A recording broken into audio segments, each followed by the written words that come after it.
ইসলাম বলতেন আসওয়াউন নাসি সারিকাতান মান ইয়াসরিকু ফিস সালাহ।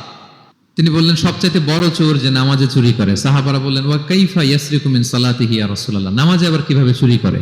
রাসূল সাল্লাল্লাহু আলাইহি ওয়াসাল্লাম বললেন লা ইউতিম্মু রুকুআহা ওয়া সুজুদাহা, রুকু সেজদাগুলো সুন্দর করে আদায় করে না, সেই নামাজ চোর।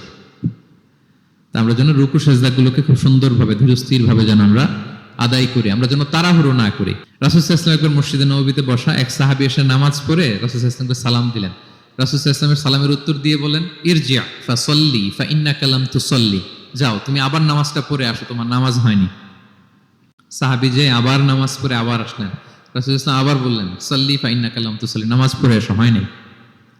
আবার গেলেন, আসলেন, আবার বললেন তুমি নামাজটা পড়ে আসো, হয়নি। এবার তো বেচারা কেঁদে দিয়ে বলে ইয়া রাসূলুল্লাহ লা উহসিনু মিন যালিক, এর চেয়ে ভালো পারি না আমি, আপনি আমাকে শিখিয়ে দেন। রাসূল সাল্লাল্লাহু আলাইহি ওয়াসাল্লাম তখন বললেন যখন নামাজে দাঁড়াবা ফাতিহা পড়বা আর একটা সূরা মেলাবা, ধীরস্থির ভাবে দাঁড়াবা। যখন রুকুতে যাবা হাত্তা তাতমাইন্না রাকিআন, ধীরস্থির ভাবে রুকু করবা, তুমি তাড়াহুড়ো করেছো। রুকু থেকে যখন সোজা হয়ে দাঁড়াবা ধীরস্থির ভাবে দাঁড়াবা, নাকি তাড়াহুড়ো করবেন? ধীরস্থির ভাবে দাঁড়াবেন, কয়েক সেকেন্ড দাঁড়াবেন, তাসবিহ পড়বেন, এরপরে সিজদায় যাবেন। যখন সিজদায় যাবা হাত্তা তাতমাইন্না সাজিদান, রিল্যাক্স। সালাতের মধ্যে কিভাবে থাকতে হবে? উইথ রিল্যাক্সেশন, রিল্যাক্সের সাথে তুমি সিজদা দিবা। দুই সিজদার মাঝখানে বসে আবার রিল্যাক্স, আবার তুমি ধীরস্থির ভাবে বসবা। এইভাবে পুরো সালাতটা প্রত্যেকটা রাকাত তুমি এভাবে আদায় করবে। তার মানে সালাতে তাড়াহুড়ো করতে বিষ্ণু ইসলাম নিষেধ করেছেন। এমনকি অনেক সময় আমরা রুকু পাবো না বলে দৌড়ে যে সালাতে অংশগ্রহণ করি, এটাও নিষেধ করেছেন। আমরা অনেক সময় এরকম করি না? মাগরিবের নামাজে রুজু করতেছি, ইমাম সাহেব ওয়াদ-দুহা ওয়াল-লাইলি ইযা সাজা, এই সূরাটা তো মুখস্থ, তো টের পাচ্ছি যে আমি এখন মুখ ধুইতেছি আর সূরা দোহা তো শেষ হয়ে যাবে, কোন রকম ওযু করে দৌড়ে যে অংশগ্রহণ করে যাতে রাকাতটা পায়, এটা নিষেধ করেছেন বিষ্ণু ইসলাম। এটা করবেন না। আপনি ধীরস্থির ভাবে ওযু করবেন, ধীরস্থির ভাবে যাবেন, তাড়াহুড়ো করবেন না। আপনি কার সামনে যাচ্ছেন? মালিকুল আমলাক, রাজা ধীরাজ, আরশের অধিপতি। আপনি তাড়াহুড়ো করে গেলে তো আপনি হাঁপাতে হাঁপাতে অস্থির হয়ে যাবেন, ব্রেথ ইন ব্রেথ আউট করতে করতে। ধীরস্থির ভাবে যাবেন, অংশগ্রহণ করবেন। রাসূল সাল্লাল্লাহু আলাইহি ওয়াসাল্লাম বলেন ইদা উকিমাতিস সালাতু ফালা তা'তুহা তাসআউন, নামাজ শুরু হয়ে গেলে দৌড়ে দৌড়ে যে অংশগ্রহণ করবে না। আলাইকুম বিসাকিনা, ধীরস্থির ভাবে যে অংশগ্রহণ করবে। ফামা আদরাকতুম ফাসাল্লু, ধীরস্থির ভাবে যে যতটুকু পাও অতটুকুই পড়ো। ওমা ফাতাকুম ফাআতিমু, যেটা ছুটে যায় নিজে পরে দাঁড়িয়ে আদায় করে নাও। সুবহানাল্লাহি ওয়া বিহামদি, কত সহজ করে দিয়েছেন। তাহলে সালাতে তাড়াহুড়ো করা যাবে? প্রিয় ভাইরা বলেন তো, তাড়াহুড়ো করা যাবে আর আজকে থেকে? না, আমরা তাড়াহুড়ো করবো না, আমরা ধীরস্থির ভাবে যে সালাতে অংশগ্রহণ করবো, তাহলে আপনার খুশু খুদু বাড়বে। দুইটা টিপস গেল। ৩ নাম্বার হচ্ছে জামাতে সালাত আদায় করতে হবে, তাহলে আপনার একাগ্রতা বাড়বে। সলাতুল জামাআতি তাফদুলু সলাতাল ফাজরি বি27 দারাজা, একাকী নামাজ পড়লে যে সওয়াব, জামাতে পড়লে 27 গুণ বেশি সওয়াব। জামাতে পড়বেন। রাসূল সাল্লাল্লাহু আলাইহি ওয়াসাল্লাম সবসময় জামাতে সালাত পড়তেন।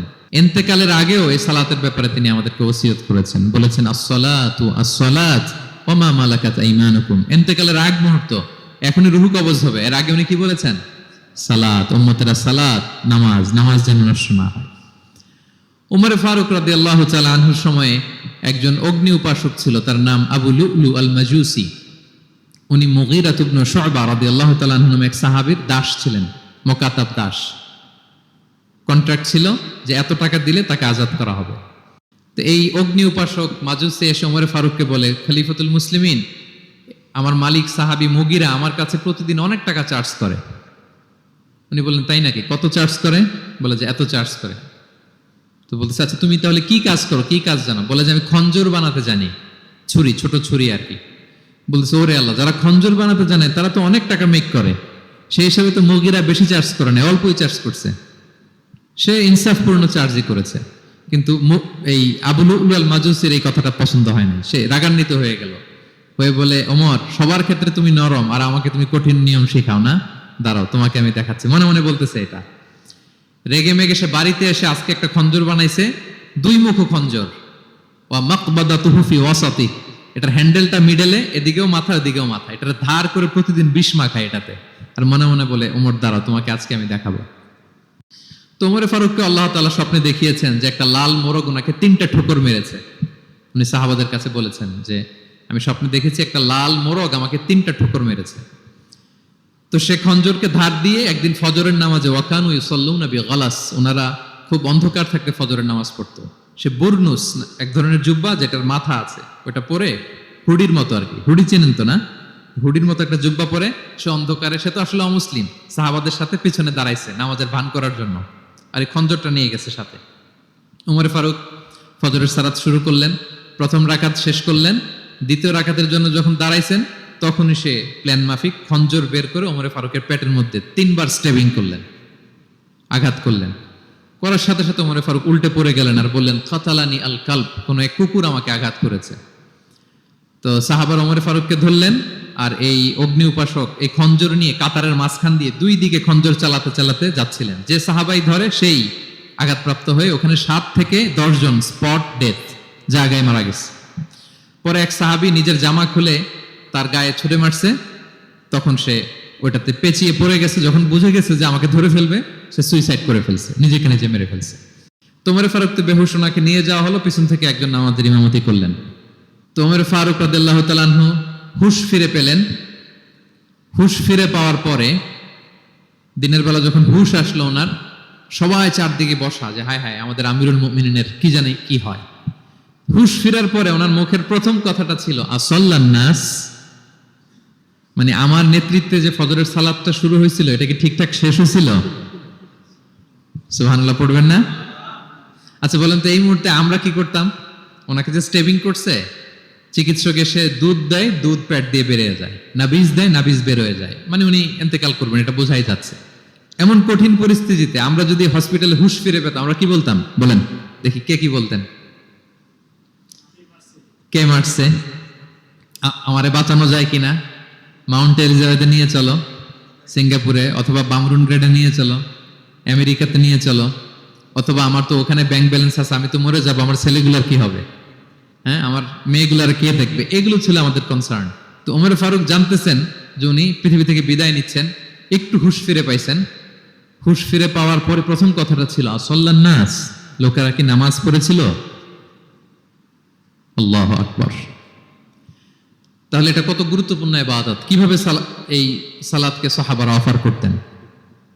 তো খুশু খুদুর সাথে যদি আমরা সালাত অফার করতে চাই, আমাদেরকে জামাতে পড়তে হবে। একাকি পড়লে দেখবেন মনে দিকে যায়, ওদিকে যায়, কয় রাকাত পড়ছি ভুলে যাই, এরকম হয় না? একাকি পড়তে গেলে এটা করা যাবে না, জামাতে পড়তে হবে। সালাতে কি কি বলতেছেন এগুলোর অর্থ বুঝে যদি সালাত অফার করেন, তাইলে আপনার সালাতে মনোযোগ থাকবে। সুবহান রাব্বিয়াল আলা, সুবহান রাব্বিয়াল আযীম, এর অর্থ কি? সূরা ফাতিহা যে প্রতিদিন পড়ি, কি সুন্দর প্রার্থনা সূচক বাক্য, এর অর্থ কি? আল্লাহ সকল প্রশংসা তোমার, আল্লাহ তুমি দয়াময় মেহেরবান, আল্লাহ তুমি বিচার দিবসের মালিক, যেদিন তোমার আরশের ছায়া ছাড়া কোনো ছায়া থাকবে না। নবীদের যে পথে চালিয়েছে ওই পথে আমাদেরকে চালাও, যারা ভ্রান্ত হয়েছে, যারা তোমার ক্রোধের শিকার হয়েছে ওই পথে আমাদেরকে চালিও না। কি চমৎকার চমৎকার কথামালা দিয়ে আমরা এই দোয়াগুলো পড়ি। আমরা অর্থ বুঝি না বলে আমাদের হৃদয়েও টাচ করে না, ঠিক কিনা? দেখবেন আরব শায়েকরা যখন কিয়ামুল লাইল করে, তারাবির সালাত পড়ায়, অনেক অনেক আয়াতে ওরা ডুকরে ডুকরে কেঁদে ওঠে আওয়াজ করে। কারণ কি? জাহান্নামের আয়াত, আযাবের আয়াত, পূর্ববর্তী উম্মত যে ধ্বংস হয়েছে, কিভাবে ওদেরকে বিকট আওয়াজ দিয়ে, গ্রাউন্ড সাউন্ড গ্রেনেড দিয়ে ধ্বংস করা হয়েছে, বন্যা দিয়ে ধ্বংস করা হয়েছে, কিভাবে এদেরকে বাতাস দিয়ে নাস্তানাবুদ করে দেয়া হয়েছে, এগুলো যখন পড়ে ওনারা কাঁদে। আযাবের আয়াত আসলে কাঁদে, জান্নাতের আয়াত আসলে সাবলীল কণ্ঠে তেলাওয়াত চালিয়ে যায়। এর কারণ কি বলেন? অর্থ বুঝে। আমরা যেন সালাতে অর্থ বুঝে সালাত অফার করার চেষ্টা করি। পাশাপাশি সালাতের সুন্নাহগুলো যেন আমরা পড়ি, সালাতের যে সুন্নাহ আছে, সুনানুস সালাহ, এগুলো যেন আমরা পড়ি, মনোযোগ আরো বাড়বে। সানাগুলো পড়বেন, ফাতিহা শেষে আওয়াজ করে আমিন বলবেন, অথবা ফিসফিসি কণ্ঠে আমিন বলবেন। বিষ্ণু ইসলাম বলেন, ইদা আম্মান আল ইমামু ফাআমিনু, ইমাম আমিন বললে তোমরাও আমিন বলো, কারণ এই মাত্র একটা দোয়া করা হয়েছে। সূরা ফাতিহাটা কি? একটা দোয়া। ইদা ওয়াফাকা তা'মিনুকুম তা'মিনাল মালাইকাতি গুফিরা লাহু মা তাকাদ্দামা মিন যামবিহি ওয়া মা তাআখার। রাসূল সাল্লাল্লাহু আলাইহি ওয়াসাল্লাম বলেছেন, ইমাম যখন আমিন বলে তোমরাও তখন আমিন বলো, কারণ তোমরা যখন আমিন বলো ফেরেশতারাও আমিন বলে। আর তোমাদের আমিন আর ফেরেশতাদের আমিন যখন একসাথে হয়ে যায়, তোমাদের পূর্বের সব গুনাহ আল্লাহ মাফ করে দেয়। এটা আমিন বলা সুন্নাহ, বলবেন। নামাজ বাঁধার পরে সুন্নাত নামাজে, নফল নামাজে সানাগুলো পড়বেন। কত চমৎকার অর্থবোধক সানা আছে। আমরা তো শুধু সুবহানাকাল্লাহুম্মা বিহামদিকা ওয়া তাবারাকা ইসমুকা ওয়া তাআলা জাদ্দুকা শুধু এটাই পড়ি। রাসূল সাল্লাল্লাহু আলাইহি ওয়াসাল্লাম তাকবীরাত তাহরিমে বাঁধার পরে অনেক চমৎকার চমৎকার দোয়া পড়তেন ইন্না সলাতি ওয়া নুসুকি ওয়া মাহইয়ায়া ওয়া মামাতি লিল্লাহি রাব্বিল আলামিন। আমার সালাত, আমার ইবাদত, আমার জীবন মরণ সবটাই কার জন্য? এই দোয়াটা পড়তেন শুরুতেই। তারপর পড়তেন ওয়াজ্জাহতু ওয়াজহিয়া লিল্লাযী ফাতারাস সামাওয়াতি ওয়াল আরদা হানিফা ওয়া মা আনা মিনাল মুশরিকিন। আমার সবকিছুকে আমি এক সত্তার দিকে ফেরালাম একনিষ্ঠ হয়ে, আর আমি মুশরিক নই, আমি আল্লাহর দিকে একনিষ্ঠ হলাম। এই দোয়াগুলো পড়তেন।